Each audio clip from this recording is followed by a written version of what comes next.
Okay, I'm going to tell you guys how to choose your initial price and then what to do with that and what not to do. And it all depends on the strategy that you're going to choose. So I hope you guys enjoy this. Let me know if you have any questions. All right, we're going to talk quickly about choosing your initial price for your listing. So there's going to be several approaches for this. And what it really comes down to at the end of the day is how differentiated are you from the market, okay?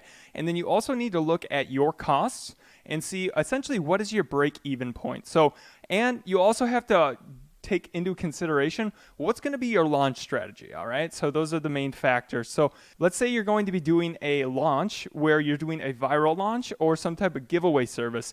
That's going to be a very different pricing structure than if you're going to be doing just PPC and doing things organically like that through the Amazon system. So let's start if you're doing a giveaway or launch. Now, since you're going to be essentially manipulating the algorithm, which is what a lot of people do, I don't suggest doing that, but it matters what market you're going into, and everybody has their own approach. So if you're doing one of those launches, you can actually have your price at a higher price point, but you don't want to be extremely higher than the market because the main goal with your listing in the beginning is you just want to be ranking for all of your keywords, okay? And typically the lower the price, it is a combination of what is your price and how differentiated are you. If you've done basically nothing to differentiate, well, then you're probably going to have to match or go lower on price. And that's why I really don't suggest going that way, is if you're having to compete on price and giveaways, now you're in a very bad market, in my opinion. Now, let's say you go into a market like that, but everything is so under optimized. Now, you could probably have that premium price still because that is your way to differentiate. You have the better pictures, the better listing, and then by having that higher price, you're going to have the perceived value. Now, if everybody already has a very high perceived value, you could still go above on price, but it comes down to are you going to be able to pull that off? Now, that's up to you. So, but what I always choose to do, so full disclosure, I have not done that launch strategy with giveaways, doing stuff like that. So that's just what I've seen from other people, but because that's just not what I do. But what I do is I come in very well differentiated and I do PPC and I just go really, really heavy on the PPC. Now, so we're going to talk about that strategy. And what I do then is it now again comes to how differentiated is my price compared to everybody else's. When there's a scenario that I am not that much differentiated, I would be going in at essentially a break-even point and just going really hard on the PPC so that you can build up that ranking on all your main keywords. Now, what I do in the scenario where I have differentiated, which is basically every scenario, I come in at a higher price.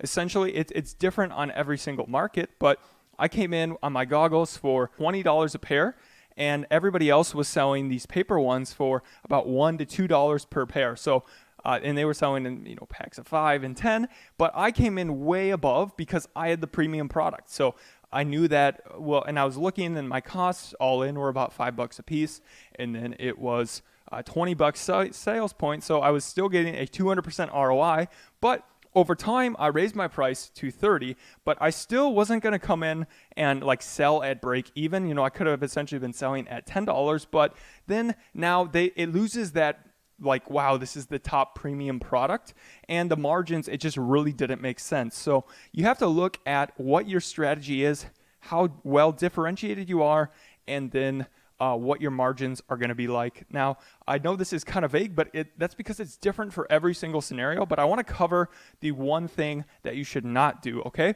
Do not, let's say, so with my goggles, my ultimate sales point was $30. So some people will think, wow, I'm just going to do a launch at a really, really low price, and then that's going to get me ranking because I'm going to get so many sales, and then I'll jack the price up to 30. So let's say I would have been selling at 5 and then try to ramp it up to 30.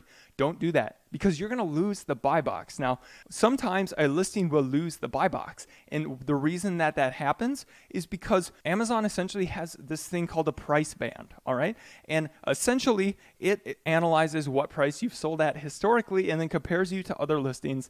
And if you get outside of this price band, then it's saying, wow, this customer is trying to, or this vendor is trying to rip off, or there's a huge increase in price. And Amazon's main goal, if you know, it's about price and selection. So they always want to have good competitive prices. and they always want to have a great selection. So if you are going in and you jack that price up, now all of a sudden the algorithm thinks, wow, he's screwing people over. And then that's how you lose the buy box, because they don't want a bad experience for the customer. Trust me, your sales will go significantly down if you don't have the buy box, and it's going to be really hard to get them to give you the buyback box back, and you might ruin your entire listing. So be very strategic with the pricing that you decide to use.